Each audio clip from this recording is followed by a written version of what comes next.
Welcome to Sports in the 607, where we talk games people play. Here's your host, Bob Michaels. Well, I want to thank you all for joining us with our inaugural Sports in the 607.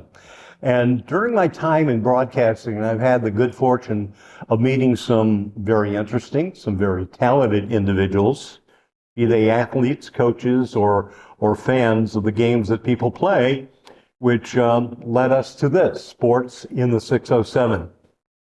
And this platform gives me the opportunity to dive into and share with you the stories of these people that I have met along the way. And the gentleman who joins us right now, I first met him as an athlete at Corning Penapolis West High School, where he played basketball and morphed into baseball and all of that. And he, of course, was a player not only at the high school level, but also at the college level. He's been a coach, an educator in the 607 area.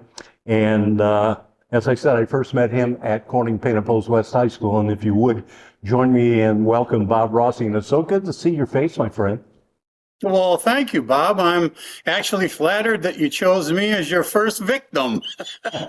I think I've told you before that my first recollection of you is playing high school basketball in the West Side gym, right, and watching you scale that stainless steel ladder attached to the wall up into that little tiny crow's nest that you guys used to broadcast our games from. And that was my first recollection of meeting you. And since then, you've just blossomed and spread out into so many different venues and have become such a notable feature. And I appreciate you taking the time with me. Well, I thank you so much. And I've told people through the years, one of the good things about being in the broadcast business is that, number one, I get a chance to cover a multitude of sports.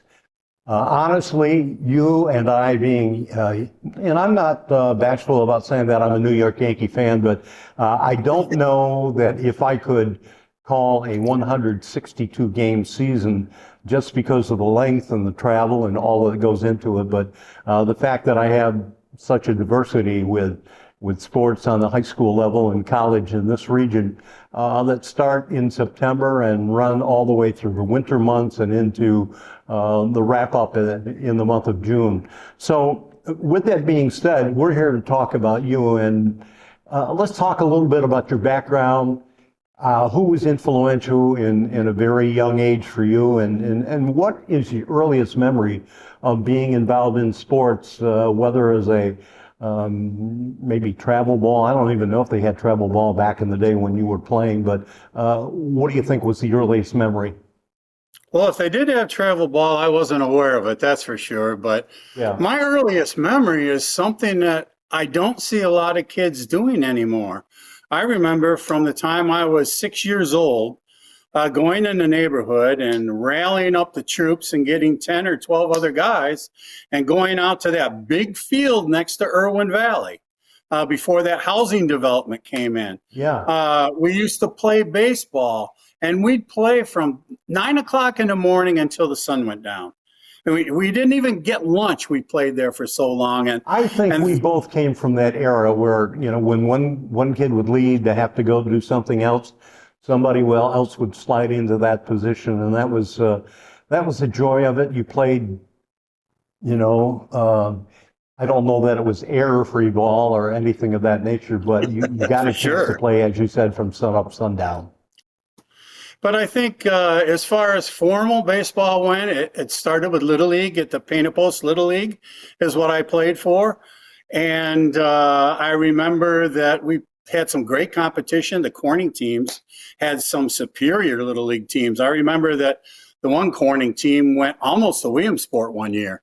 Exceedingly talented group of people. But we used to play in Craig Park. I don't know if you remember Craig Park down there by West High School. And I remember the trees overhung left field and center field. And when you hit a home run, it got stuck up in a tree. And that was my first formal memory of baseball. And then middle school, I went to CFA. That was back in the day where we lived out in Gang Mills. And that group of people went to the CFA middle school. junior high school at the time. And I tried out for basketball as a seventh grader, and I got cut. I remember my phys ed teacher, Mr. Cassidy, was also the basketball coach, and I tried out for the team, and I got cut, and I was devastated. And I had a decision to make, like a lot of athletes have to make. Do you give up and quit, or do you work hard and try and get better?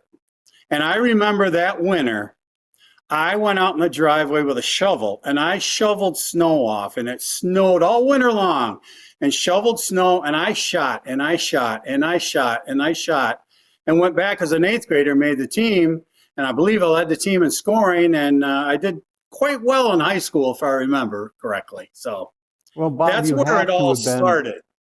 excuse me, you had to have been influenced by someone very early in life. Would it be a relative, a grandfather, a father, that sort of thing? My dad took me everywhere. Any opportunity there was as I got to be 15 and older, as far as baseball went, we traveled the entire country, and he took me everywhere to give me opportunities to play. The funny thing is I became a pitcher, and nobody at that time knew anything about the mechanics of pitching. So you had to basically just throw the ball, and whatever happened, happened. And God gave me the ability to throw the ball extremely hard. Mm-hmm. I remember in high school when all the scouts used to come around, I usually sat at about 92 to 94 miles an hour, and I touched 97, which for high school at that time in the early 70s was really hard. So I began to get a lot of looks by professional teams. But I would say my dad's the one that got me involved in baseball. Mike Chiramani was our high school basketball coach. And he took a keen interest in me as I came out of middle school, I think because he thought I could shoot a little bit. But he took our team in high school every Sunday. We went, and he can't do this anymore, but we went to the Monterey prison camp. And we played against the inmates every Sunday, and they beat the ever-living crap out of us.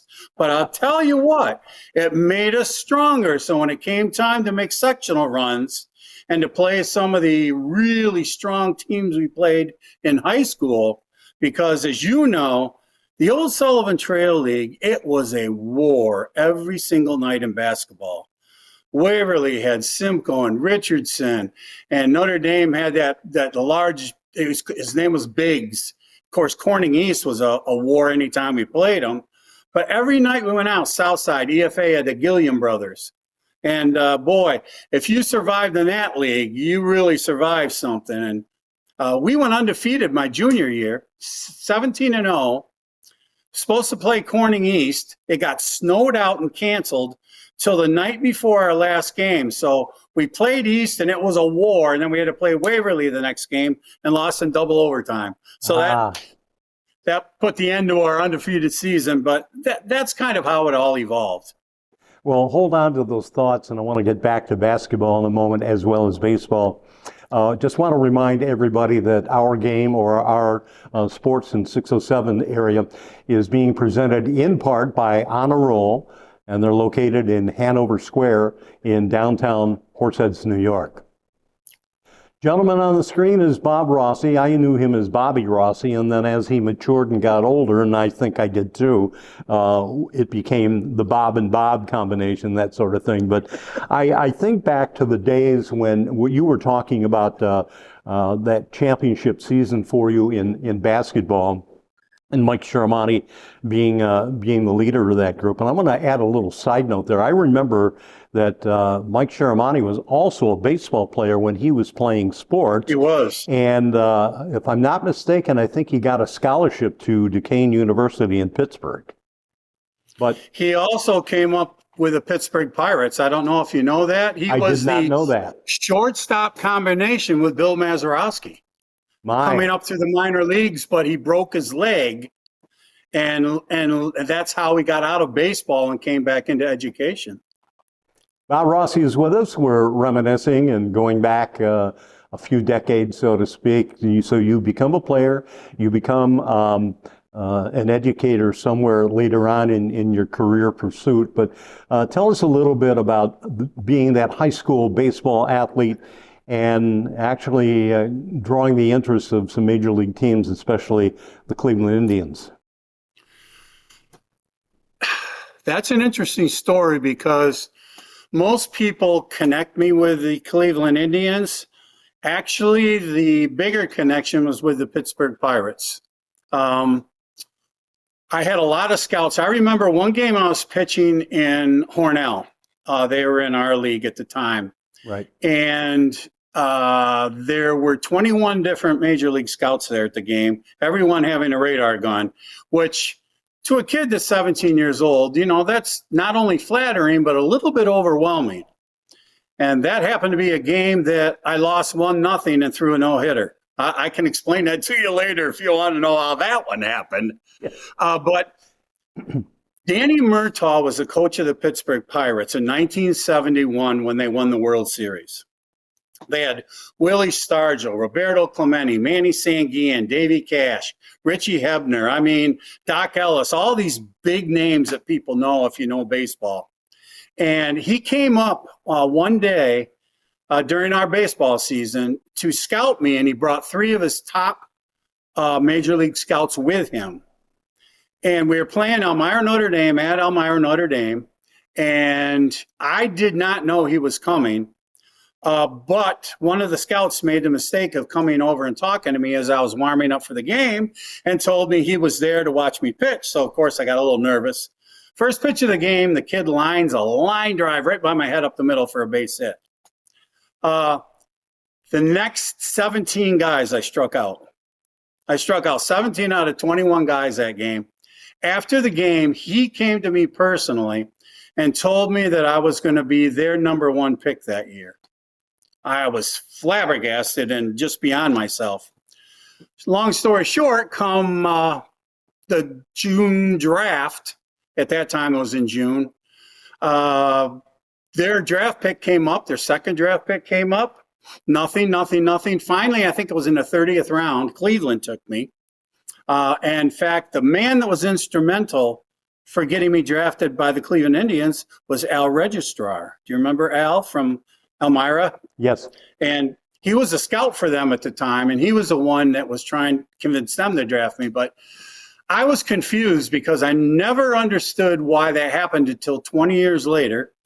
I bumped into his daughter at an educational conference up in Lake Placid. We have these name tags on, and I saw her name and she saw mine. And I said, "You wouldn't be Danny Murtaugh's daughter, would you?" And she goes, "Yes. Why do you ask?" So I identified myself, and she goes, "Oh, you're from Corning, aren't you?" And I said, "Yes." She goes, "I came up with my dad when you pitched that day." And she goes, "You know why you didn't get drafted, correct?" And I said, "I have no idea." Well, she said, "Your dad called my dad, and they went out to dinner after he came up to see you, and your dad asked for a little bit too much money, and my dad said, nope." And I never knew that. Never knew the story until 20 years later. So that's how that kind of evolved. But I had a lot of interest. Baseball was great to me.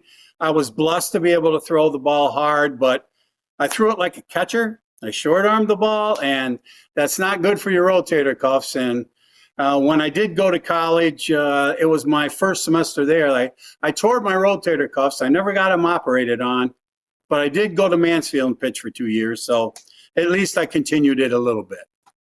I just want to say that Bob Rossi and I have chatted in advance of this recording, and you shared with me with all the attributes that came your way and the experience that you gained playing baseball. You actually told me that basketball was your favorite sport. Is that true? Without a doubt. And not even close. Wow. Not even close. The atmosphere, and you know because you lived through it, as did many other people in Corning during the early 70s, you could not get into our gym to see us play in basketball unless you got there at the beginning of the JV game. There were so many people, they sat in the the walkways on the second floor of the gym. They sat behind the baskets, 4 and 5 deep.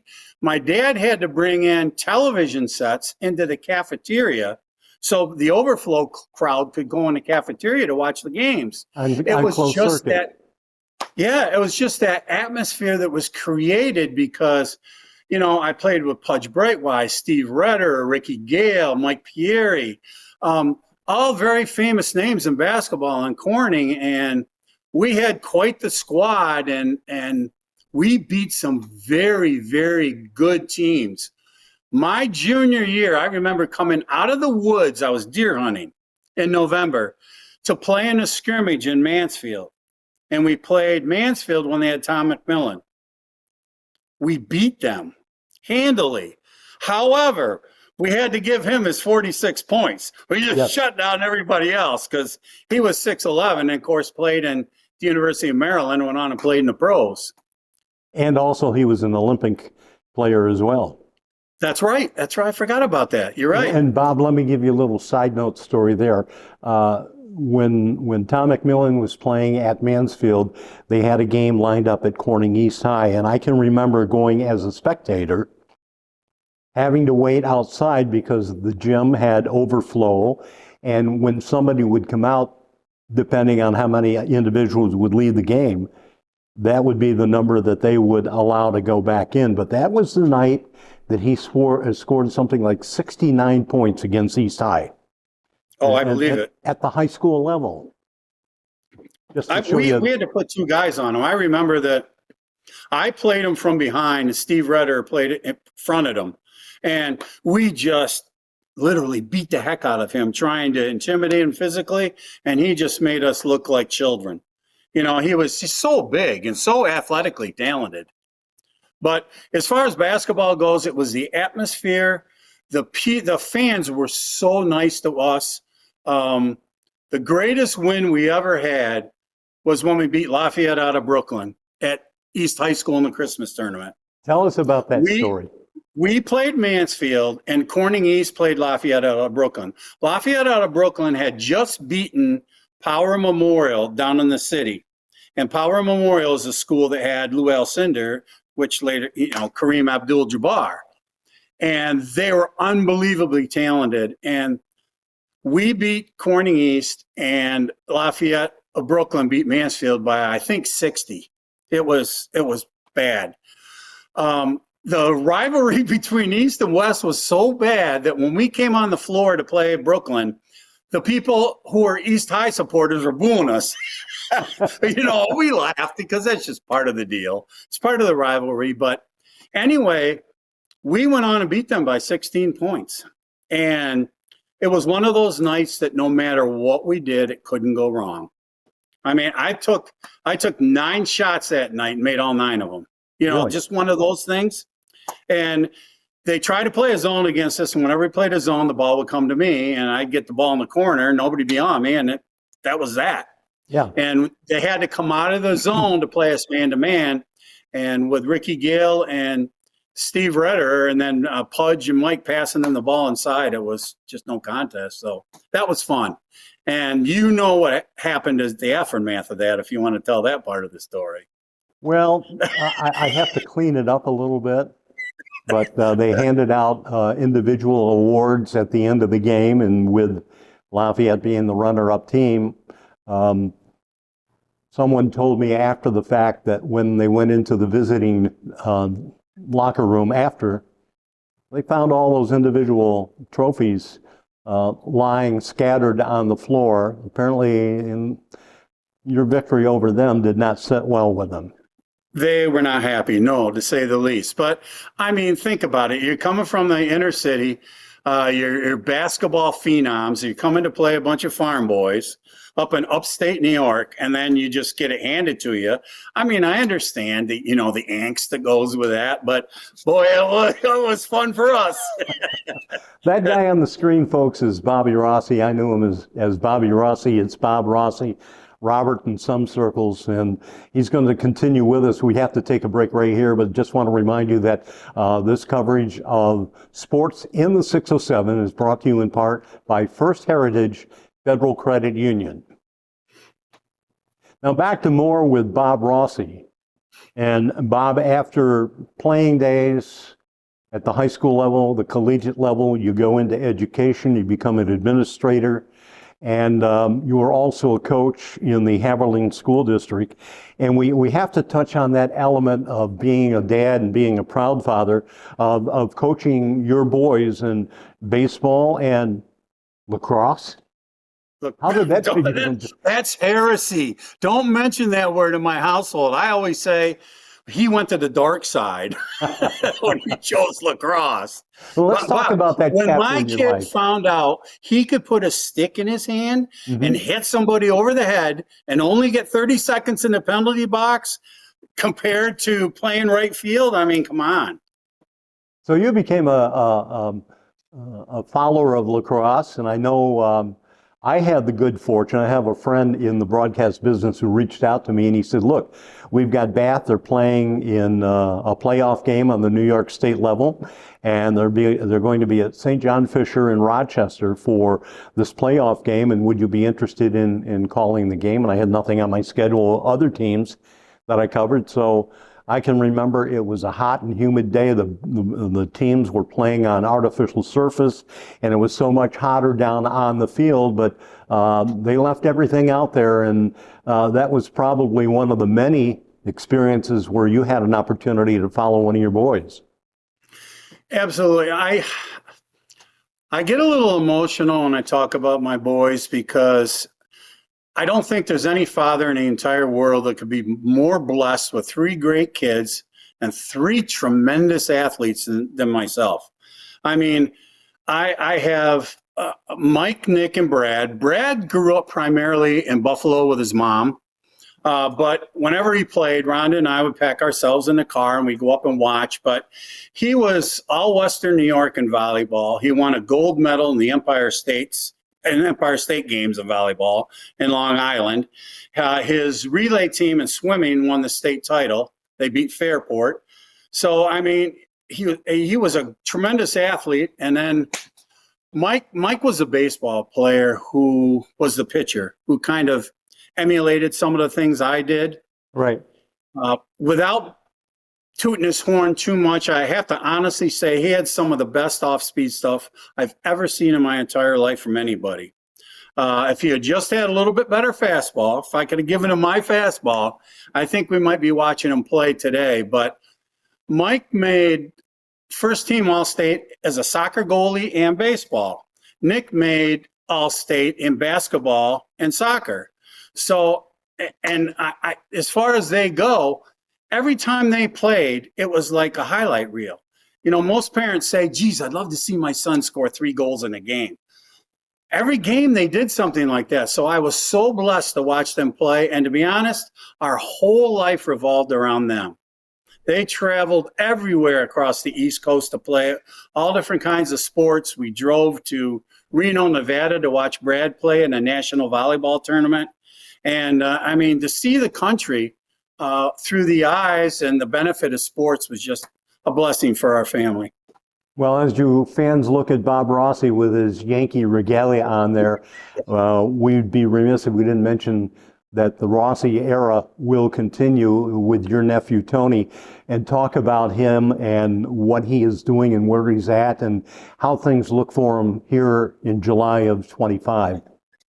Yeah, I'm not wearing all this regalia by accident, to be honest. I'm a Yankee fan, but I probably wouldn't have worn it if it wasn't for him.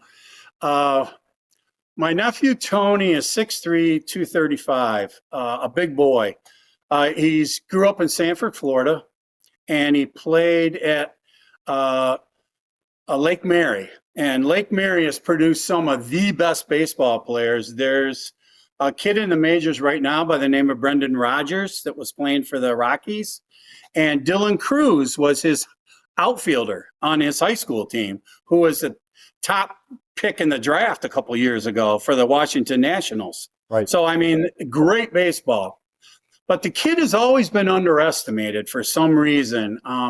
You know, there'd be an all-star team and he'd be second team. And so he went to West Florida and didn't do real well academically. Smart kid, but didn't do real well academically, not unusual for a freshman, and transferred and ended up coming here to Charlotte, North Carolina, and that's, half an hour from my house, and played baseball at Division I UNCC there. And that's where he began to get a lot of looks. Well, come the draft this past year, didn't get drafted. Everybody said he was going to go in the first 12 rounds. Didn't get drafted. As soon as the draft was over, he got an immediate call from the New York Yankees. We've been watching you. We followed you ever since you were in junior college. We want you. So, an undrafted free agent. So he goes to spring training, tears it up, doing great. Absolutely. Starts his professional career, goes 24 and a third inning without giving a run. That's unheard of in baseball. He's now thrown 29 innings, given up 300 runs. His ERA is .99. He struck out 35 guys, only walked like 9.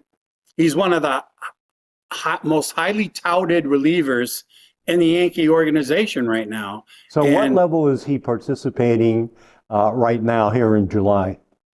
He's in high A. He started in A, but he was there 2 weeks and they said, you don't belong here. And so he's where now? High A, and he is in Hudson Valley. Okay. Over in Hudson Valley, the Renegades. So fans in the region, if they desire and would like to see him in action, they could probably just travel there and participate in the game. Oh, I wish they would. A lot of my son's friends who are baseball players have already traveled to see him, and now they have their own families and they've taken their kids down and he signs an autograph and a ball and thinks he's a big deal, but it kind of is. To play at that level, to have the success he's having. I mean, last night,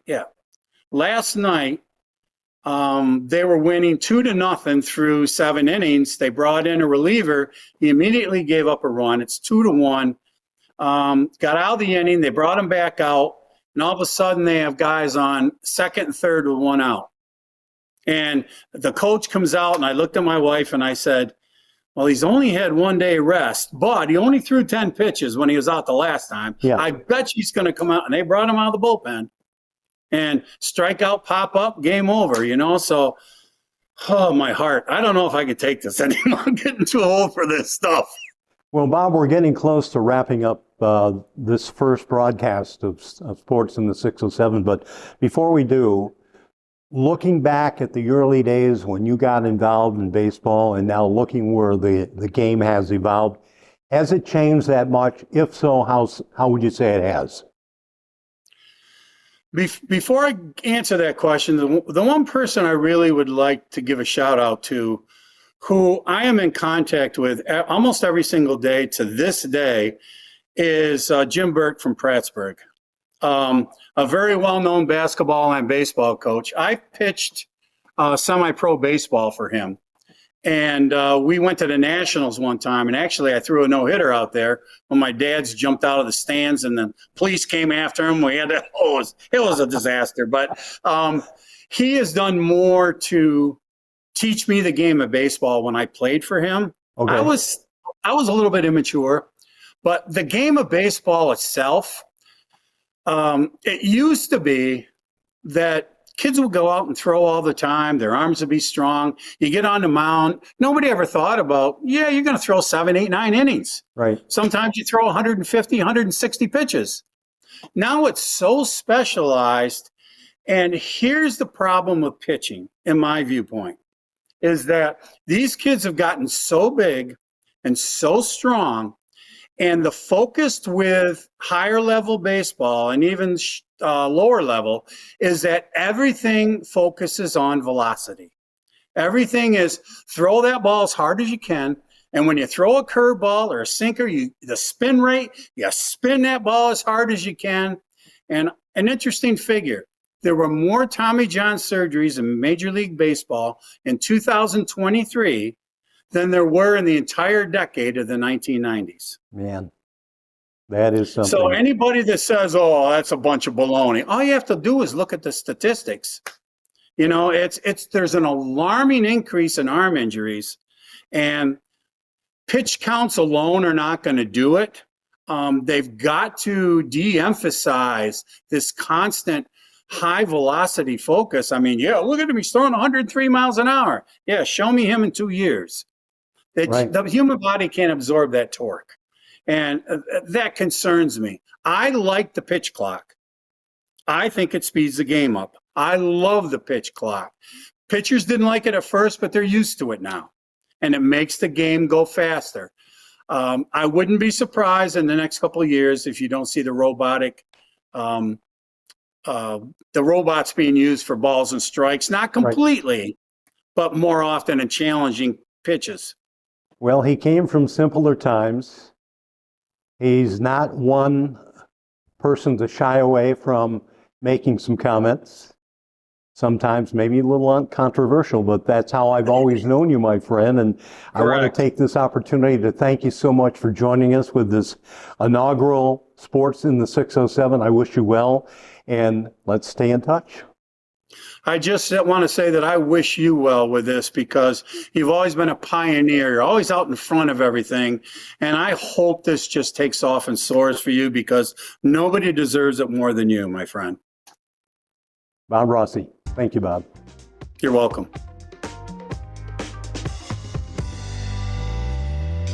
Thanks for joining us for Sports in the 607. We'll have another segment coming soon.